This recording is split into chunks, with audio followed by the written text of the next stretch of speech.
Cartoon ലോകത്തെ ഇതിഹാസങ്ങളായ William ഹന്നയും Joseph ബാർബറയും ചേർന്ന് ലോകത്തിന് സമ്മാനിച്ച ടോമും ജെറിയും ജീവിച്ചിരിപ്പുണ്ടോ എന്ന ചർച്ചകൾ സമൂഹ മാധ്യമങ്ങളിൽ സജീവം.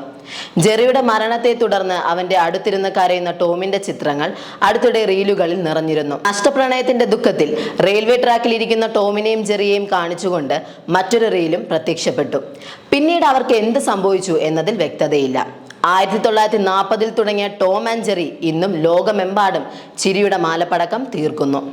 ആദ്യകാലങ്ങളിൽ ടോമിന്റെ പേര് ജാസ്പർ എന്നും ജെറിയുടെ പേര് ജിഗ്സ് എന്നുമായിരുന്നു. എന്നാൽ ഈ പേരുകൾ അണിയറ പ്രവർത്തകർക്ക് അത്ര ഇഷ്ടമായില്ല. MGM സ്റ്റുഡിയോയിൽ ജോലി ചെയ്തിരുന്ന ജോൺ കാർ എന്ന ആനിമേറ്റർ ടോം ജെറി എന്നീ പേരുകൾ നിർദ്ദേശിച്ചു. ഈ പേരുകൾക്ക് അദ്ദേഹത്തിന് $50 പ്രതിഫലം ലഭിക്കുകയും ചെയ്തു. അധികം വൈകാതെ തന്നെ സിനിമകളായും ആനിമേറ്റഡ് സീരീസുകളായും TV ഷോകളായും വീഡിയോ ഗെയിമുകളായും ഇത് പ്രത്യക്ഷപ്പെട്ടു. അങ്ങനെ ഒരു തലമുറയുടെ ആകെ വികാരമായി ടോമും ജെറിയും മാറി. ജെറിയെ നായകനായി കണ്ടവരെ പോലെ തന്നെ ടോമിനെ നായകനായി ഏറ്റെടുത്തവരും കുറവല്ല. ടോം ആൻഡ് ജെറിയിലെ ബാക്ക്ഗ്രൗണ്ട് മ്യൂസിക് ആയിരുന്നു അതിന്റെ ശക്തി. സംഭാഷണം ഇല്ലാത്തതാണ് ഈ കാർട്ടൂണിന്റെ പ്രധാന പ്രത്യേകത. ടോമിന്റെയും ജെറിയുടെയും മുഖഭാവങ്ങളും വികൃതികളും ശരീരഭാഷയും പിന്നെ തകർപ്പൻ സംഗീതവുമാണ് കഥ മുന്നോട്ട് കൊണ്ടുപോകുന്നത്.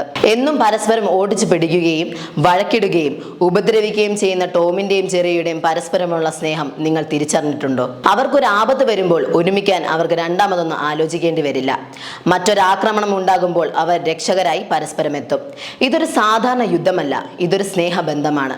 പരസ്പരം കളിപ്പിച്ചും ദേഷ്യപ്പെടുത്തിയും വളർത്തുന്ന സൗഹൃദമാണ്.